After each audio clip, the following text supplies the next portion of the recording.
Bonjour, bienvenue sur le podcast de l'Église évangélique baptiste La Bonne Nouvelle de Dijon. Nous sommes situés aux 5 rues du lycée à Dijon.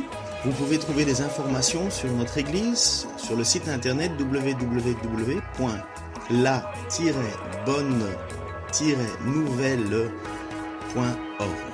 Passez une excellente journée ou soirée. La foi, ça se voit. Alors là, aujourd'hui, on fait une prédication un petit peu différente. Vous savez que normalement, on fait le cycle de l'évangile de Marc.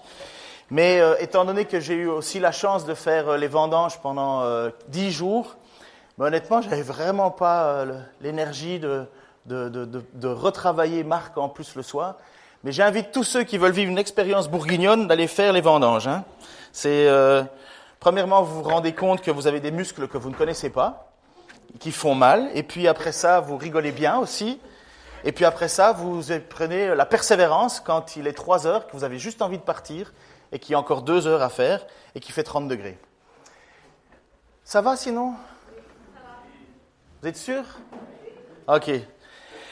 Vous savez qu'en France, aujourd'hui, lorsqu'on a une voiture, on doit aller au contrôle technique. Ça fait peur, hein, ça ? On n'aime pas le contrôle technique. Pourquoi ? Parce que le contrôle technique, ça va vérifier la validité de votre véhicule.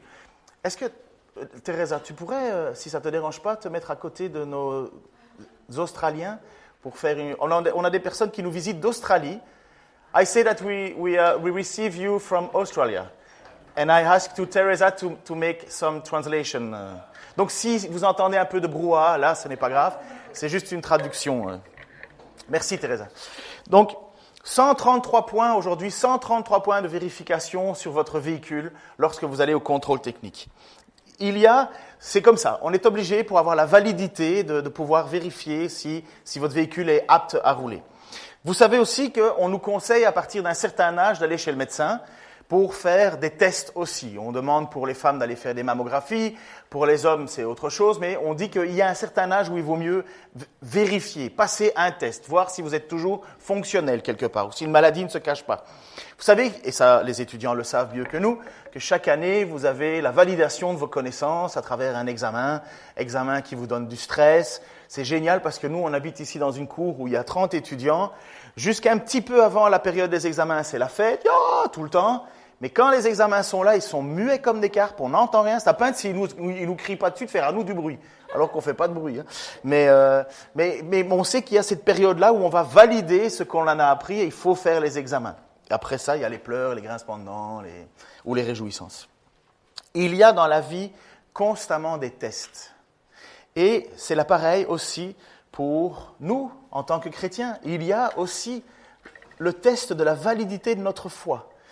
Est-ce que, oui ou non, je suis dans la bonne direction ? Est-ce que ça vous arrive de penser comme ça en disant, mais est-ce que finalement je fais ce que Dieu veut ? Ou on se contente d'une routine, d'une habitude et ainsi de suite en se disant, j'étais là dimanche matin, c'est bien.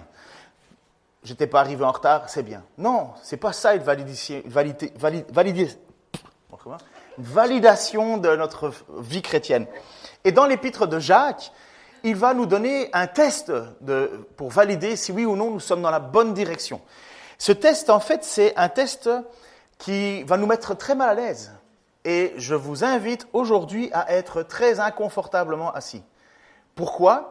Parce que si vous êtes comme moi, vous n'avez pas envie de faire les choses par habitude, vous n'avez pas envie de faire les choses pour plaire à votre voisin ou à votre famille ou à vos amis, mais si vous le faites, c'est parce que vous le faites par conviction, parce que vous êtes authentiquement devant Dieu à dire « Seigneur, je veux faire ce qui te plaît ». J'espère que vous avez la même attitude de cœur, celle qui finalement plaît à Dieu, non pas d'être parfait, bon courage si vous y arrivez. J'aimerais bien avoir plus de personnes parfaites autour de moi, mais je me sentirais mal d'être totalement imparfait à côté d'eux. Et en même temps, ce n'est pas notre persévérance en toute chose qui va nous faire marcher avec Dieu, c'est constamment, et c'est ce que j'ai entendu avec grâce ce matin, pardon, merci. Reconnaître qu'on s'est égaré, demander pardon à Dieu, revenir à Dieu et dire merci Seigneur que malgré tout tu me pardonnes, malgré tout tu me fais revenir à toi. J'ai été invité dans une église récemment on m'a dit, tu peux prêcher le message qui te plaît. Et ça tombait bien, c'est exactement le message qui me plaît. Ça se trouve dans l'épître de Jacques, chapitre 2, 14 à 26. Et là-dedans, justement, il y a le test de la foi authentique. Qu'est-ce que c'est que la véritable foi? Comment sait-on que nous sommes véritablement sauvés, finalement? Comment pouvons-nous avoir la certitude que nous avons Dieu totalement dans notre vie? Premièrement, il faut savoir que le seul moyen d'être sauvé, peut-être que pour vous c'est la première fois que vous entendez ça, mais je pars du principe que je parle à une congrégation avec beaucoup de gens qui sont chrétiens déjà, mais j'espère que vous savez que le seul moyen de pouvoir paraître devant Dieu, de pouvoir nous placer devant Dieu, ce n'est pas à cause de nos propres actions, ce n'est pas à cause d'avoir rempli tout un contrat, c'est parce que nous nous reconnaissons comme pécheurs et que nous sommes en situation de déficit devant Dieu, et que le seul moyen pour pouvoir être pardonné de Dieu, par Dieu, c'est que Dieu fasse quelque chose. Si Dieu n'intervient pas, vous serez jamais, et je ne serai jamais assez bon pour plaire à Dieu. Il y a toujours un endroit où j'ai commis une faute. Il y a toujours un endroit où je n'ai pas rempli la loi que Dieu attend de moi. Et c'est exactement ce que Dieu veut, nous enfermer dans une situation où le seul moyen d'être sauvé, c'est d'accepter la solution qu'il nous donne. Et quelle est cette solution ? C'est Jésus-Christ. C'est son Fils qui vient au milieu de nous, qui lui est parfait, qui lui meurt sur la croix, non pas pour ses fautes, mais mes fautes, et parce que j'ai foi, et parce que je crie au désespoir en disant « Sauve-moi Seigneur », que l'on accepte ce cadeau que Dieu nous fait, qui est Jésus-Christ. Et puis, cette vie avec Dieu va marcher et va être transformée. Et comment on fait pour avoir cette vie authentique? Et la preuve que on est incapable de nous sauver nous-mêmes. L'apôtre Paul le dit dans une épître, dans une lettre qu'il écrit à l'église de Rome. Il dit « Lorsque je veux faire le bien », peut-être c'est vous aussi, « Lorsque je veux faire le bien, je découvre cette loi, c'est le mal qui est à ma portée. » C'est le mal qui est à ma portée. Dans mon être intérieur, je prends plaisir à la loi de Dieu. On a envie de plaire à Dieu. On a envie, on la lit, on veut la vivre, on veut l'appliquer. Mais on se rend compte que moi, je vois bien qu'une autre loi est à l'œuvre dans tout mon être. Elle combat la loi que approuve ma raison. Et elle fait de moi le prisonnier de la loi du péché qui agit dans mes membres. Malheureux que je suis, qui me délivrera de ce corps voué à la mort? Dieu soit loué. C'est par Jésus-Christ notre Seigneur. En résumé, moi-même. Je suis par la raison au service de la loi de Dieu, mais je suis, dans ce que je vis concrètement, esclave de la loi du péché. Ce que Paul est en train de dire simplement, c'est que même si on voulait faire par tous nos efforts possibles, si on voulait atteindre les exigences de Dieu, eh bien on se rendrait compte que même si on a le désir de le faire, on n'y arriverait pas. On n'y arriverait pas parce que même quand on voudra faire du bien, on fera du mal. Ça vous est déjà arrivé de vouloir aider quelqu'un et après avoir voulu l'aider, vous vous rendez compte que finalement il est triste. Et tu lui dis, mais pourquoi tu es triste? Mais parce que finalement tu m'as fait du tort. Tu m'as fait du tort. Et ça vous arrive, ça m'arrive. Ou le mal que je ne veux pas faire, je le fais. Ou le bien que je devrais faire, je ne le fais pas. On a eu une discussion, et ça c'est avec quelqu'un que j'aime beaucoup, qui est très proche. Même je dors avec. Elle me dit, mais tu m'as pas dit merci. Je dis pas qui c'est. Hein. Mais j'étais tellement heureux de ce qu'elle avait fait, et j'avais oublié de dire merci. Eh ben pour le bien que je voulais faire, je l'ai même pas fait parce que j'ai omis. Vous voyez, c'est pas parce que je voulais pas dire merci, je me suis pas décidé de dire, je te dirai pas merci. Mais ça vous arrive peut-être à vous aussi. On n'est pas parfait, et on est esclave de ce malheureusement péché entre nous, cette force qui nous pousse à faire l'inverse de ce que Dieu veut. Mais heureusement, qui nous délivrera de cet enfer, c'est Jésus-Christ. Donc je veux placer ça clairement pour vous dire que le moyen d'être sauvé, ce n'est pas des œuvres. Ce n'est pas parce que je vais tous les dimanches à l'église. Ce n'est pas parce que je donne tout mon argent aux pauvres. Ce n'est pas parce que je chante bien ou je fais ceci ou cela à l'église. Tout ça ne sauve pas. Même si j'essaye de faire le mieux possible, ça ne sauve pas. La seule personne qui nous sauve, c'est Jésus-Christ qui a accompli cette œuvre à la croix. Et le fait de nous y placer notre foi. Je le dis parce que le texte qu'on va lire est un texte qui a même déplu à Luther. Martin Luther, qui a donné le mouvement du protestantisme. Et lui était contre, à l'époque, l'Église catholique qui disait que pour être sauvé, il fallait donner de l'argent. On appelait ça les indulgences. Et on donnait de l'argent pour les ancêtres, pour ci, pour cela, et en se disant, voilà, en payant suffisamment, on pourra racheter les fautes que j'ai commises ou que quelqu'un d'autre de ma famille a commis. Et lui, il s'est élevé là-dessus avec raison en disant « Mais non, ce n'est pas par les œuvres que nous sommes sauvés. nous sommes sauvés par la foi en Jésus. Et Martin Luther n'aimait pas trop le passage de cette lettre de Jacques qu'on va étudier aujourd'hui. Pourquoi ? Parce qu'il disait, mais il est en train de dire l'inverse de ce que je prêche. Il pensait que les œuvres étaient la preuve de ma foi. Il pensait que ce que Jacques, et vous allez voir, je vous mets en introduction, mais il était en train de dire, mais alors finalement, c'est les œuvres qui nous sauvent ou c'est la foi ? Et donc il y avait une tension parce que Luther prêchait, et avec raison, que ce n'est pas les œuvres qui nous sauvent, mais si je suis sauvé, ça doit se voir. Si je suis sauvé, il doit y avoir des œuvres qui en découlent. Je vous ai perdu ou pas encore ? Qui j'ai perdu ici ? Allez, n'hésitez pas, je vous rembourserai. Bon, écoutez ceci. Mes frères, ça c'est le verset Jacques 2,14. À quoi servirait-il à un homme de dire qu'il a la foi si il ne le démontre pas par ses actes ? Une telle foi peut-elle le sauver ? Quelqu'un qui dit, moi je crois en Dieu, je crois en Jésus, mais franchement, tu vois aucun fruit, si pas l'inverse, ben, tu peux te poser la question. Tu peux te poser la question. Et là, Jacques va faire un test. Parce que pourquoi ? On est au tout début de l'Église. Certainement, l'épître de Jacques est une des premières lettres à avoir été écrite. On est peut-être dans les années 40, 45. Et il y a des gens qui disaient, ah oui, moi Jésus, j'aime bien, hein, je trouve ça chouette, moi aussi j'aime Jésus et compagnie. Et puis quand tu vivais ou tu voyais leur vie, mais il n'y avait aucun changement. Il n'y avait rien. C'était juste des paroles. Et c'est là où Jacques va écrire cette lettre en disant, mais montre-le par tes œuvres que tu es sauvé. Et c'est ça pourquoi il dit, mes frères, à quoi servirait-il à un homme de dire qu'il a la foi si ça ne se voit pas dans ses actes ? Une telle foi peut-elle le sauver ? Si Christ n'est pas ressuscité, nous sommes les plus malheureux des hommes. Vous savez ça, si Christ n'est pas ressuscité, finalement tout ce qu'on fait, ça ne sert à rien. On entretient une espèce de tradition. Mais c'est parce que Christ est vivant que nous avons l'Église vivante. Mais si notre spiritualité se résume à des belles paroles, sans aucune compassion, sans aucun don de nous, ben, c'est vain, c'est vide, c'est mort. Voilà exactement ce qu'il dit. Si on ne voit pas la foi, si on ne la voit pas transcrite en actes, elle est morte. Elle n'est pas là, elle est inexistante. Parce que ça n'existe pas une foi sans œuvre. Ça n'existe pas. Ça n'existe pas. Ça n'existe pas. Voilà.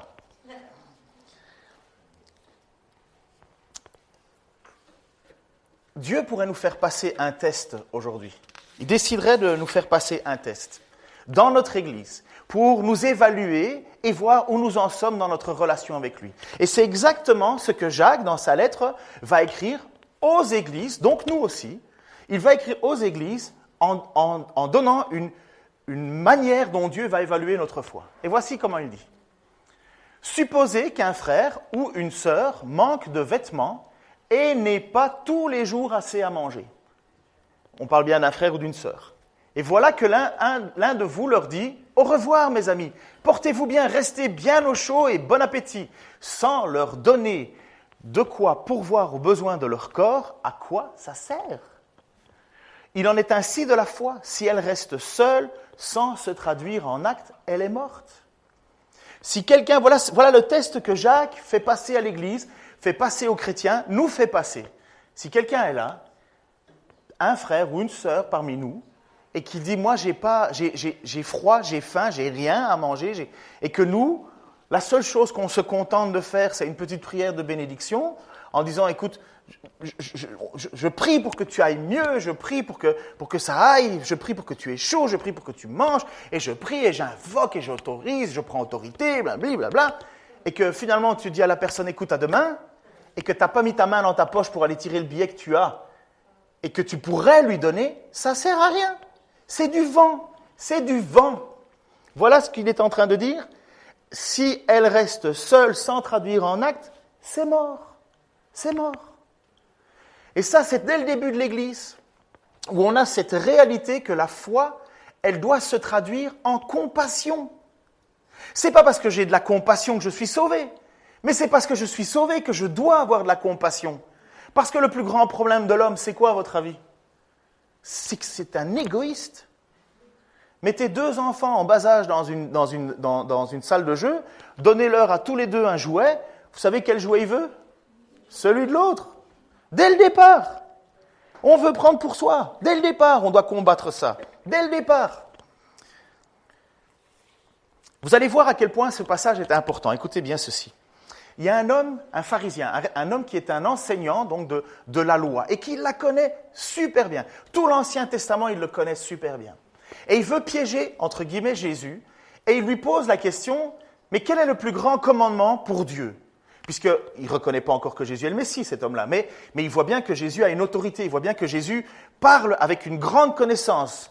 Et il va lui poser la question, mais c'est quoi alors le plus grand commandement dans l'ensemble des choses que Dieu nous demande? Et voici ce qu'il va dire. Un spécialiste de la loi s'approcha de lui, donc de Jésus. Il avait entendu cette discussion et avait remarqué avec quel propos Jésus avait répondu. Donc cet homme se rend compte que Jésus a une connaissance, une sagesse de Dieu, une vérité à nous transmettre. Il lui demanda, quel est le commandement le plus important de tous? C'est une bonne question. Qui a envie de savoir ce que Dieu veut en premier? Moi, n'importe quel chrétien a envie de savoir quelle est la première chose que Dieu veut de ma part. Jésus répondit, voici le commandement le plus important. Écoute, Israël, le Seigneur notre Dieu, il est le seul Dieu. Tu aimeras donc le Seigneur ton Dieu de tout ton cœur, de toute ton âme, de toute ta pensée, de toute ta force, de toute ton énergie. Ça veut dire que Dieu, ce n'est pas une option. Dieu, ce n'est pas un add-on, pour ceux qui comprennent un peu l'informatique. Vous savez ce que c'est un add-on? Dieu n'est pas une application que je rajoute dans mon téléphone. Dieu, c'est toute ma vie, c'est tout mon cœur, c'est toute ma pensée, c'est toute mon énergie, c'est toute ma destinée, c'est la nouvelle personnalité que j'ai, c'est Dieu en moi. C'est ça la présence du Saint-Esprit. Et ça, c'est la vraie vie avec Dieu. C'est pas juste des petits à côté comme ça en disant, voilà, je vais faire ça parce que je suis chrétien. Non, le matin, tu te lèves, tu penses à Dieu, l'après-midi, tu penses à Dieu, le soir, tu penses à Dieu, et au milieu, tu penses à Dieu. Vous comprenez ça? On est d'accord? Mais Jésus va dire autre chose. Il dit, mais je vais te dire un commandement encore plus grand. Et voici ce qui vient en second rang. Tu aimeras ton prochain comme toi-même. Il n'y a pas de commandement plus important que celui-là. C'est bien, maître, lui dit le spécialiste de la loi. Tu as dit vrai, il n'y a qu'un seul Dieu, mais il n'y en a pas d'autre que lui. Il faut l'aimer donc de tout son cœur, de toute son intelligence, de toute son énergie, ainsi qu'aimer son prochain comme soi-même. C'est bien plus important que les holocaustes, les sacrifices, l'argent que tu vas mettre dans la collecte et ainsi de suite. Et tous les holocaustes et sacrifices. Et Jésus, voyant qu'il avait répondu avec intelligence, lui dit, tu n'es pas loin du royaume de Dieu. Après cela, plus personne n'osa lui poser des questions. Tu n'es pas loin du royaume de Dieu. Parce que cet homme, qui malheureusement n'est pas dans le royaume de Dieu, mais pas loin, avait quand même déclaré de sa bouche une vérité absolue. Tu dois aimer Dieu de tout ton cœur, de toute ta force, et tu fais quoi avec ton prochain? Parce que ermite, c'est cool, hein? Franchement, vous enfermer dans un monastère, vous enfermer dans un endroit et dire « j'aime Dieu, je veux vivre qu'avec Dieu et que Dieu », ok, parfait. C'est le principe d'aller vivre sur une île déserte avec un arbre et à manger et compagnie. Oui, mais le problème, c'est les autres. Le problème, c'est les autres. Dieu et moi, ça va. Dieu me pardonne, Dieu m'aime, Dieu me restaure. Mais vivre avec les autres, ouh là là là là, ça c'est autre chose. N'est-ce pas? Qui s'est marié ici? Qui est marié? 1, 2, 3, quelques-uns. Qui n'ose pas le dire?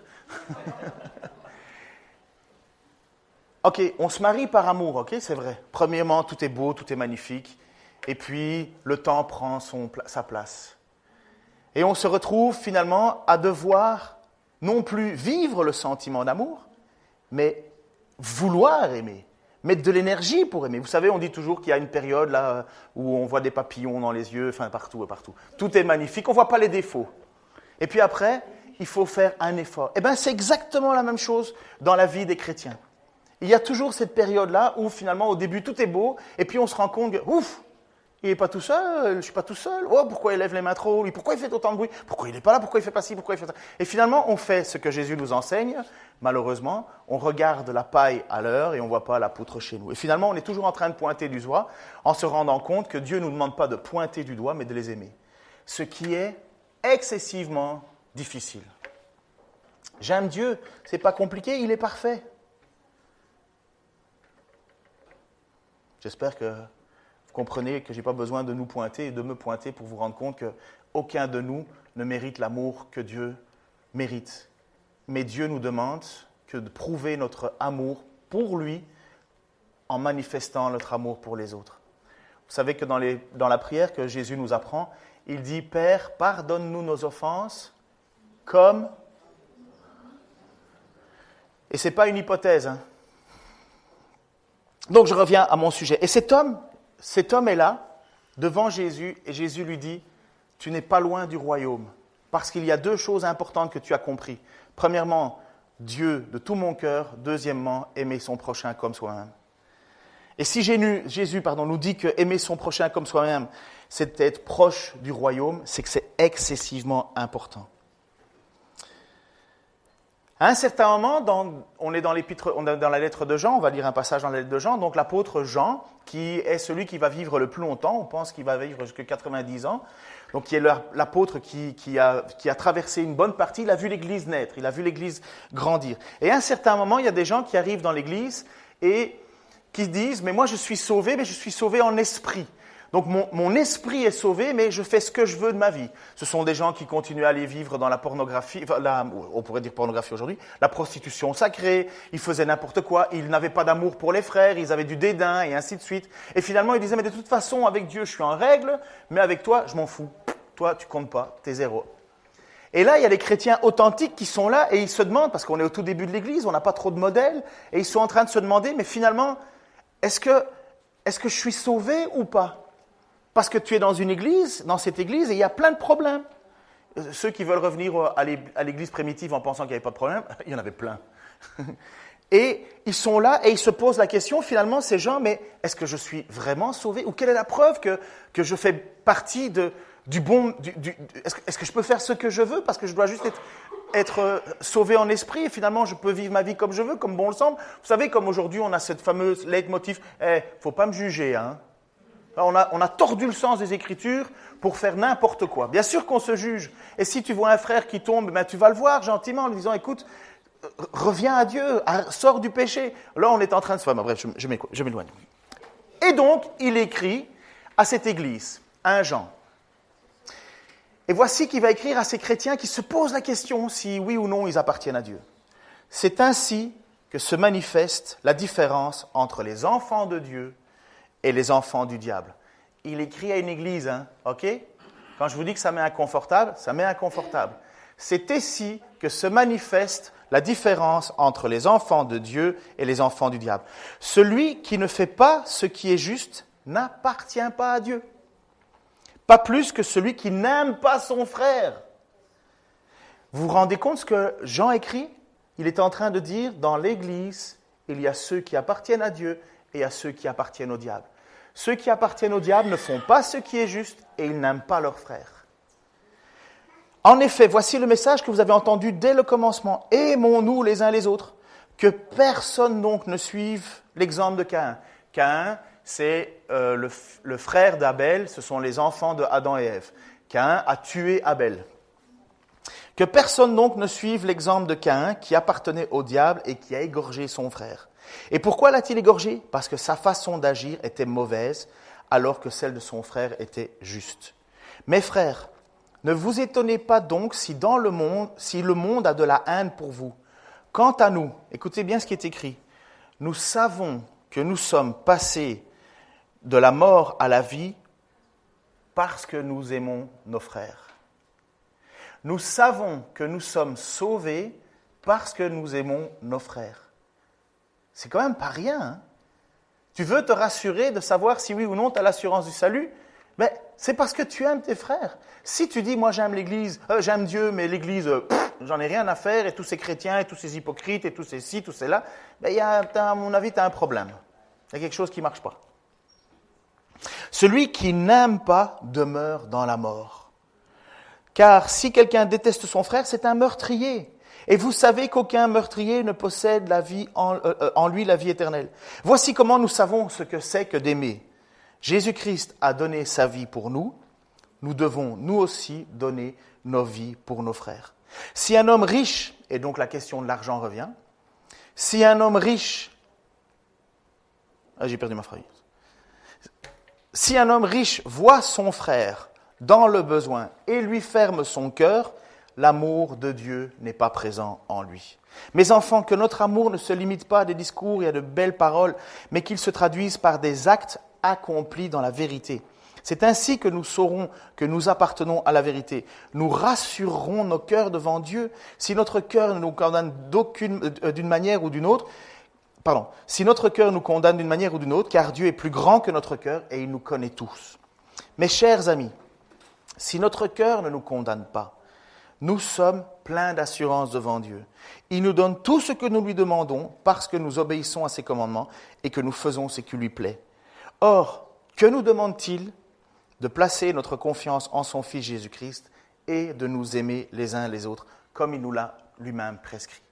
Et là, vous avez dans ce passage-là, à ce moment-là, vous voyez clairement que Jean rappelle la base.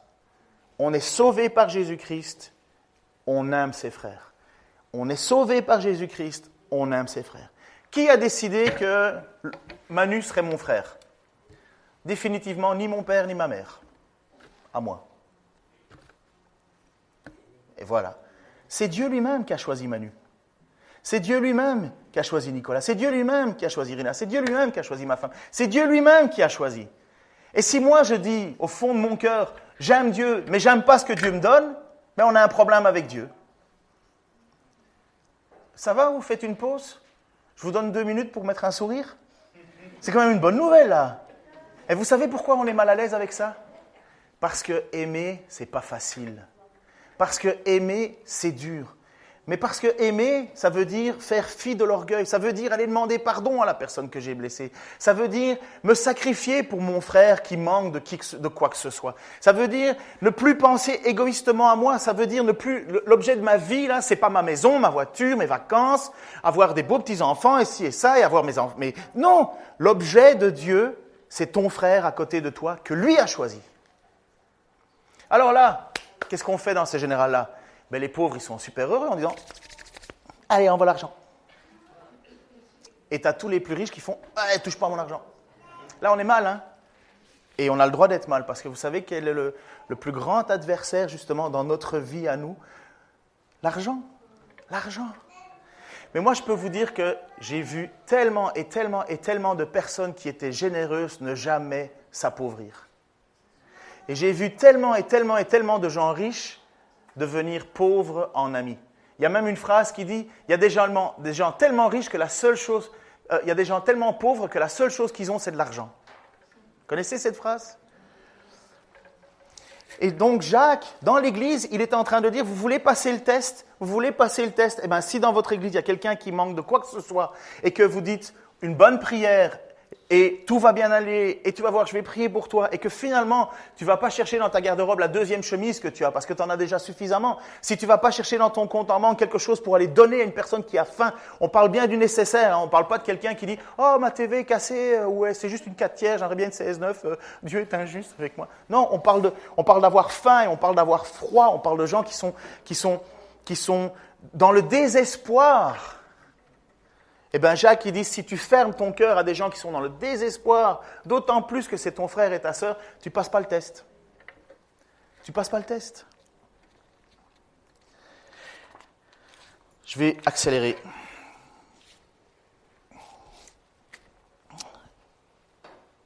Dans la ville de Calvin, donc, où j'ai apporté ce message, c'est Genève, il y a toujours eu des contradicteurs, des gens qui n'étaient pas d'accord. Il n'y a que des Suisses pour ne pas être d'accord, vous le savez. Hein. Il n'existe aucun Gaulois réfractaire dans cette salle. Hein. Non, on n'en a pas. Nous, quand on nous propose quelque chose, on n'est pas du style « oui mais ». Un truc classique que j'entends quand je dis « on va faire de l'aide sociale ». « Ah oui, mais il va y avoir des profiteurs. Hein. » Sous-entendu, j'ai une bonne raison pour ne pas le faire parce qu'il va y avoir des gens qui profitent. Oui, mais tu oublies l'objectif là. C'est Dieu qui t'a dit que tu devais le faire. Et nous, on cherche des excuses, on cherche une manière de se dédouaner pour continuer à garder et à s'asseoir sur, finalement, ce qui est un faux semblant de sécurité. Plutôt que de placer notre foi en Dieu, on place notre foi dans notre argent.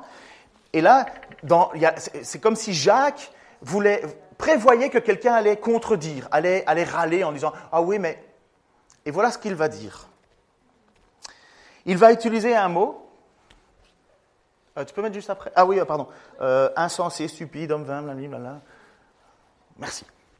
Jacques va utiliser un mot qui, en grec, dit insensé, stupide, sans fruit, tête creuse, homme vain, sans résultat, dépourvu de vérité, qui ne contient rien, destitué de la santé spirituelle. Et la majorité de vos Bibles, comme elles n'osent pas être, elles veulent être politiquement correctes, elles disent simplement tu ne réfléchis donc pas.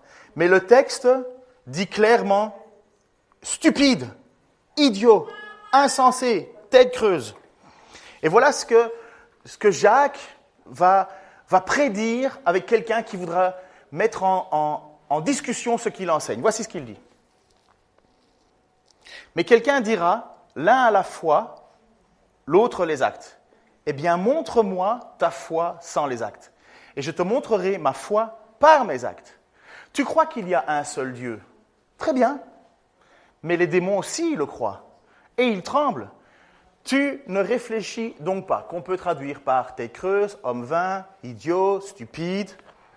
Veux-tu avoir la preuve que la foi sans les actes ne sert à rien ? Abraham, notre ancêtre, n'a-t-il pas été déclaré juste à cause de ses actes lorsqu'il a offert son fils Isaac sur l'autel ? Tu le vois, sa foi et ses actes agissaient ensemble. Grâce à ses actes, sa foi a atteint son plein épanouissement. Ainsi s'accomplit ce que l'Écriture déclare à son sujet. Abraham a eu confiance en Dieu et Dieu, en portant sa foi à son crédit, l'a déclaré juste. Et il l'a appelé son ami. Vous le voyez, on est déclaré juste devant Dieu à cause de ses actes et pas uniquement à cause de la foi. C'est pas juste une connaissance qui sauve. C'est pas parce que vous lisez des bons livres ou parce que vous lisez votre Bible tous les matins que vous êtes sauvés. Même les démons peuvent faire ça. C'est traduire en actes ce qu'on vit. Traduire en actes. Tel fut le cas aussi pour Rahab, la prostituée. Qui n'a jamais entendu parler de Rahab ? Levez la main. Je sais qu'il y en a 2-3 qui n'ont jamais entendu, alors je vais faire comme si vous avez levé la main. Rahab, c'est une femme qui, lors de l'invasion de la ville de Jéricho, Jéricho a confiance que Jéricho était une forteresse imprenable. C'était ce qu'il y avait de plus solide qu'on bâtit. Et elle entend que l'armée d'Israël arrive. Parce que Dieu les a envoyés, parce que Dieu leur a dit, vous allez prendre Jéricho et je vais vous l'offrir. Vous allez gagner la guerre. Et cette femme qui est là, elle a confiance. Elle a confiance dans ce qu'elle entend. Pourtant, tout porte à croire que Jéricho est une ville imprenable. Personne n'a jamais pu abattre Jéricho. Et là, elle a confiance. C'est une prostituée. Vous savez, une femme là qui court avec une mini-jupe jusque-là, avec des bas collants très troués, avec du maquillage à n'en plus faire finir, c'est quelqu'un qui gagne sa vie en passant du temps avec un homme qui n'est jamais le sien. C'est le plus bas du plus bas. Ça ne mérite aucune empathie de notre part. Et voilà que Jacques, dans sa parole, nous montre 2 grands exemples de foi. Il parle d'Abraham, magnifique. Abraham, c'est le père de la foi. C'est lui qui a commencé, c'est par lui que tout a commencé. Mais quand tu parles d'une prostituée, de quoi tu parles ? Tu parles de personne, tu parles de rien. Eh bien, Jacques va dire, mais regarde, la foi de cette femme et la foi d'Abraham, c'est la même chose. Et si tu t'entêtes, eh bien, tu es stupide. Parce que aussi bien le père de la foi l'a compris, et cette prostituée l'a compris, elle aussi. Que ce n'est pas juste des paroles, que ça doit se traduire en actes. Voilà pourquoi Jacques utilise ça. Et c'est fait pour nous choquer. C'est fait pour nous choquer, parce que quand on parle d'une prostituée comme un exemple, ça choque. Qui a envie d'avoir une prostituée comme exemple ? Moi, quand j'étais plus jeune, mes parents, pas à moi, à ma sœur, disaient « Ouais, tu t'habilles comme une prostituée ». Et moi, évidemment, je disais « Ouais, c'est vrai ». Mais personne n'a envie d'avoir ça comme exemple. Eh bien, dans la parole de Dieu, il est en train de dire « Regarde, elle l'a compris qu'il fallait des actes. Abraham l'a compris qu'il fallait des actes. Elle l'a compris, et toi ?» Et voilà ce qu'il fait donc, dans cette histoire. Et toi, t'es trop bête pour comprendre que ta vie, là, ça doit se voir, ta foi. T'es trop bête. T'es trop bête.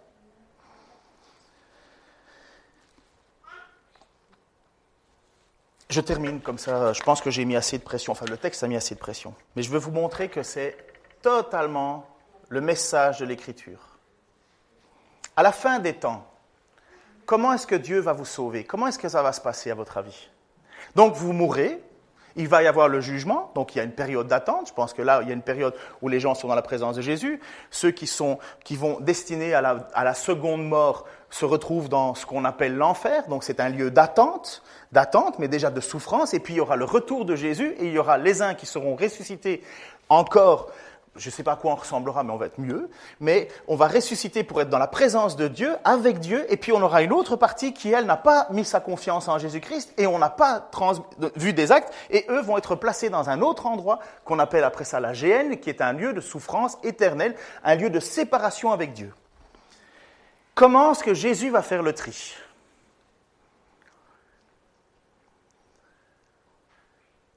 Voilà. Non mais c'est bien, c'est volontaire. Il va faire le tri comme ça. Quand le Fils de l'homme viendra dans sa gloire, avec tous ses anges, il prendra place sur son trône glorieux. Tous les peuples de la terre seront rassemblés devant lui. Alors il les divisera en deux groupes. Tout comme le berger fait le tri entre les brebis et les boucs. Il placera les brebis à sa droite et les boucs à sa gauche. Après quoi, le roi dira à ceux qui seront à sa droite, « Venez, vous qui êtes bénis par mon Père, prenez possession du royaume qu'il a préparé pour vous depuis la création du monde, car j'ai souffert de la faim et vous m'avez donné à manger. J'ai eu soif et vous m'avez donné à boire. J'étais un étranger et vous m'avez accueilli chez vous. J'étais nu et vous m'avez donné des vêtements. J'étais malade et vous m'avez soigné. J'étais en prison et vous êtes venus à moi. » Alors les justes, ceux qui sont sauvés, vont dire, mais quand est-ce qu'on a fait ça pour toi? Mais quand est-ce que moi, je t'ai servi, Seigneur, de cette manière-là? Mais Seigneur, quand avons-nous vu avoir faim et t'avons-nous donné à manger, ou avoir soif et t'avons-nous donné à boire, ou étranger et t'avons-nous accueilli, ou t'avons venu nu et t'avons vêtu, ou malade ou prisonnier et sommes-nous venus te rendre visite? Et le roi leur répondra, vraiment, je vous l'assure, chaque fois que vous avez fait cela au moindre de mes frères, que voici, c'est à moi que vous l'avez fait. C'est dans l'Église. Si quelqu'un vient au milieu de nous et qui dit « j'ai faim, j'ai froid » et qu'on fait juste une prière et qu'on ne fait rien pour l'aider, à quoi ça sert-il? À rien, la foi est morte. Eh bien Jésus à la fin, il va dire « Regarde, j'étais au milieu de vous. Il y a eu des frères et des sœurs qui ont eu faim, qui ont eu froid, qui avaient besoin de l'aide et vous étiez là tout autour. Eh bien vous les avez aidés, vous l'avez fait de bon cœur, de bons sentiments parce que vous savez que la vraie vie chrétienne, c'est aimer son prochain, comme d'abord Dieu, mais aimer son prochain comme soi-même. Et vous l'avez fait. Eh bien c'est à moi que vous l'avez fait. Et parce que vous avez eu cette véritable attitude, vous êtes sauvés. C'est pas parce qu'on fait ça qu'on est sauvé. C'est parce qu'on met sa foi en Dieu et parce qu'on a placé notre foi en Dieu, la vie d'Église, les frères, les sœurs deviennent plus importants que tout. Que s'ils sont nus, on leur donne un vêtement. S'ils ont faim, on leur donne à manger. S'ils sont en prison, on va les visiter. Si on est malade, on va les soigner. On n'est pas un monde indifférent. Puis il se tourna vers ceux qui seront à sa gauche. « Retirez-vous loin de moi, vous que Dieu a maudits, et allez dans le feu éternel préparé pour le diable et ses anges. Car j'ai souffert de la faim et vous m'avez rien donné à manger. J'ai eu soif et vous m'avez rien donné à boire. J'étais un étranger et vous m'avez pas accueilli chez vous. J'étais nu et vous m'avez pas donné de vêtements. J'étais malade et en prison et vous m'avez pas pris soin de moi. » Alors ils lui demanderont à leur tour « Mais Seigneur, vous comprenez qu'il l'appelle bien Seigneur. Hein? On parle bien des gens qui s'inventent une spiritualité. Hein? On parle bien des gens qui n'ont que le mot Seigneur en bouche, mais aucun acte. Quand avons-nous vu souffrant et faim ou de la soif? Quand avons-nous vu étranger ou malade? Finalement, oui, il y avait des gens qui étaient autour de nous, mais c'était pas toi. Seigneur, tu serais venu au milieu de nous. On aurait fait tout ça, mais tu n'étais pas là. T'étais pas là, il n'y avait que eux, il y avait que cette basse classe qui était là. Mais c'est pas toi, le roi magnifique qui était là. Si tu étais là, j'aurais fait une place, je t'aurais mis en avant-plan, mais j'aurais demandé à quelqu'un de se mettre en arrière pour que tu puisses être présent parmi nous. Tu vois? Et Jésus dit, mais non. Quand avons-nous vu étranger, malade et en prison et t'avons-nous négligé de te rendre service? Quand est-ce qu'on t'a négligé? Et il leur répondra vraiment, je vous l'assure, chaque fois que vous n'avez pas fait cela au moindre de ceux que voici, c'est à moi que vous avez manqué de le faire. Et ils s'en iront au châtiment éternel, tandis que les justes entreront dans la vie éternelle.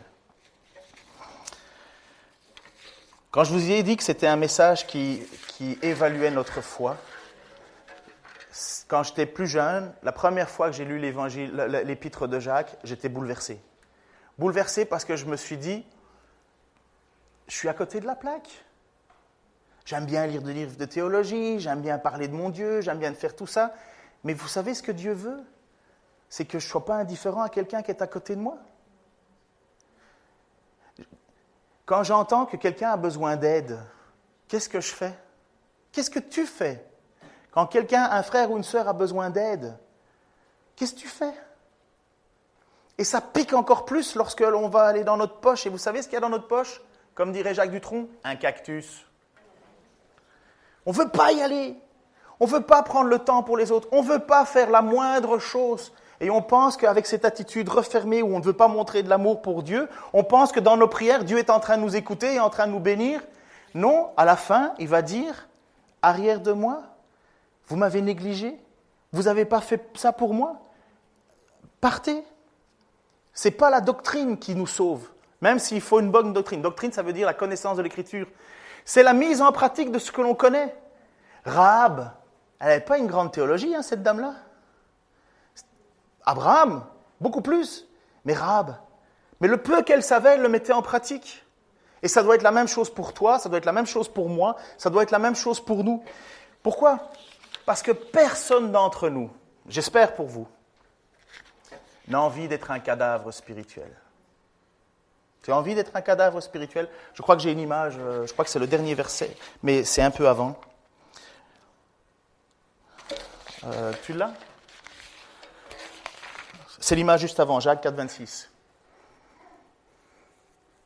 En effet, de même que sans souffle, le corps est mort, de même aussi sans œuvre, la foi est morte. Donc, notre frère Jacques, qui a écrit ça dans sa Bible, dans sa lettre qu'il a envoyée à l'Église, à toutes les églises, aux églises de la dispersion d'ailleurs, il dit, donc c'est tous les chrétiens, il est en train de nous dire, on peut être une église morte,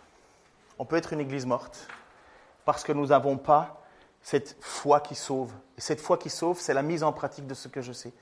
Et vous le savez, on pourrait être une église morte.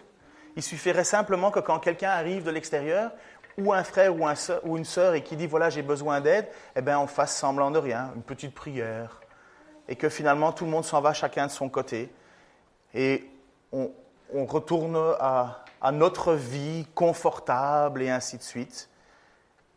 Eh bien, on aurait une réunion de zombies chaque dimanche, une réunion de zombies spirituels. On aurait toute l'apparence extérieure, mais lorsqu'on se présenterait devant le trône de Dieu, il nous dirait « Allez dans le feu que j'ai préparé pour le diable et ses anges ». Qui a envie de ça? Honnêtement, je vous ai dit que ce message était inconfortable, mais il est combien essentiel. Combien essentiel. Moi, je vous mets au défi, et je le ferai en prière, mais je vous mets au défi d'accepter de vous laisser déranger. Quand quelqu'un a besoin de l'aide, de considérer que c'est Dieu lui-même qui vous demande de l'aide. Dans le cadre du raisonnable, bien entendu. Ne faites pas abstraction de votre cerveau, là. On parle bien d'avoir faim et froid. On ne parle pas de superficiel. On ne parle pas de choses inutiles, de choses secondaires. On parle bien de primaire, mais de primaire tellement essentiel. Parce que sinon, c'est la porte ouverte à n'importe quoi. Mais vraiment, quand quelqu'un a faim, froid parmi nous, et même en dehors, avoir de la compassion, c'est la preuve que Dieu m'a touché. Avoir de la compassion, c'est la preuve que Dieu m'a touché. Seigneur, je te prie pour moi en premier.